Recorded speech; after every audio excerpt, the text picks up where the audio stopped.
What is the smallest possible force cube that you could make? Well, the smallest Rubik's Cube that you can buy off the shelf is this little mini 1 centimeter cube right here. But as you can see, this thing isn't stickerless, so there's no way that we could buy a bunch of them, separate out all the pieces by color, and then rearrange them into solid color cubes. Instead, the smallest stickerless cube that I own is the GAN 330 at 3 centimeters, which would make a great choice for force cubes because it turns amazingly well given its size. But as it turns out, there is another mini 3x3 that comes in right in between these two in terms of size, and also, it comes in stickerless. That is the 2 centimeter mini keychain cube by YJ. Apparently they call it the mini bread cube. It's all over the packaging. They even have a picture of a toaster on the side. I feel like that got a little bit lost in translation, but the important part is this is the smallest stickerless cube that I know of. So as usual, I went ahead and bought 6 of them. So let's go ahead and get these opened up to see if it's even possible to make force cubes out of such tiny puzzles. Alright. And whose idea was it to put keychains on these again? Just because a cube is 2 centimeters doesn't mean I'm gonna lose it if it's not literally attached to me, so let's get these out of here. I guess the main reason I'm annoyed is that a bunch of the corner pieces now have these really ugly holes in them that are gonna show up in the final force cubes, but we'll talk about how to address that later. But for the time being, let's check out the turning, because I have done zero research on these cubes other than seeing one on a table at a cubing competition,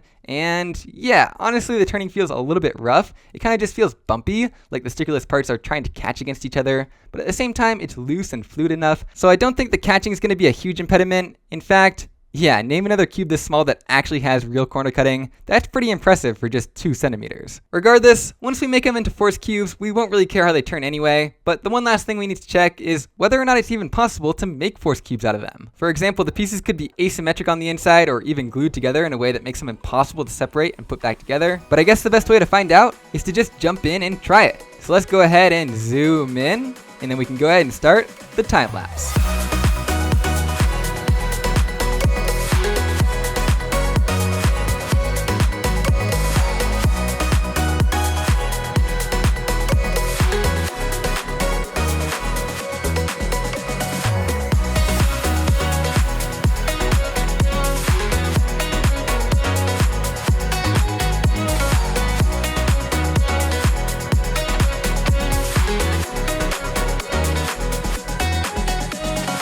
And after a couple hours of work, here are the littlest force cubes you've ever seen. Don't they just look great? They still turn just like they did before, which is to say, acceptably, and I think the bright colors and pillowed shape is very fitting for such cute little tiny cubes. Unfortunately though, the construction and the results were not flawless, which means that we actually still have some work to do. The build process took a little longer than I thought. The edge pieces were a bit tricky to get apart, but the good thing is that meant they stuck together really well once I put them back together. The core was also a little bit tricky. I'm not sure if I was expecting such a tiny cube to have screws in it, but it definitely didn't. Instead, it just uses these little plastic clips, and these were a big pain to remove from the original cubes. I'm amazed that I didn't break any. And there were also a few incidents as I was reassembling the cubes where the centerpieces just fell off. I'll tell you what though, the biggest problems were with the corner pieces. It seemed like most of them went together just fine, but some of them would fall apart if you just looked at them wrong, and some of them just wouldn't even fit together in the first place. It seemed like a case of bad tolerances, where a few of the pieces just had a tiny bit too much or too little plastic, and so off camera I actually ended up going around and super gluing all of the corners together, which seemed to help in both cases. Unfortunately, there's still one massive hole in all of this that I've been hiding from you thus far, and that is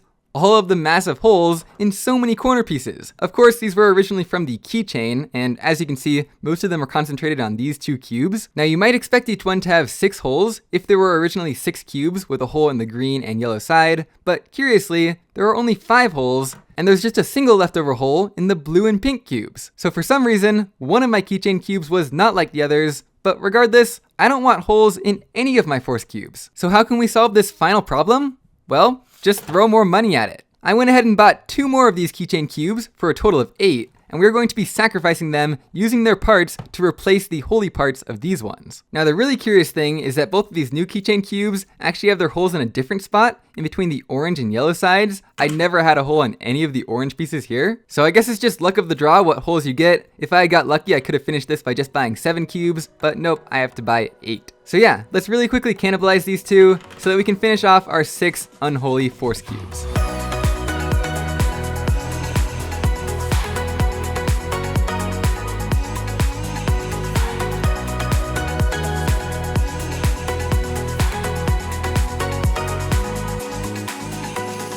I present to you the world's keychainiest cubes.